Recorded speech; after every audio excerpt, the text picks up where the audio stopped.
Hi everyone good evening आउ मुई already बे fresh हिचे आउ संध्या टाइम एटा आउ भांजे लगी ड्रेसटा किनी हो सार्टटा गोटे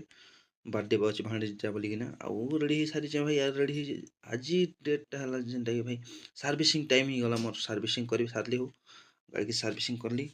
आउ भांजे लगी गोटे ड्रेस किनी करी जिबार पथा तो गोटे शोरूम के गली हो भांजे लगी ड्रेस गोटे किनबे बोली किना आउ बछा निचा करू करू करू भाई गोटे पसंद आसला हो गोटे पसंद आसला तो काଣା करमा तो पैक कर देबे बोली भाई पैक करी सारले आउ फिर बाहरली आउ घरे पहुँचबा के भाणजी मने तांकर बर्थडे लगी प्रिपरेशन चलत हो दुईटा भाणजी आउ सेटा गोटे भी बड़ भाणजी हमर आउ देखली हो भाणजी के टिके परे मोर नुआ ड्रेसटा पिंधाई बोली भावली तो टिके परे प्रिपरेशन कला टाइम रे भाणजी जेटा कि बर्थडे लगी ड्रेस पिंधे देली आउ नेक्स्ट वीडियो रे देखमा हो बर्थडे केनता मनालु।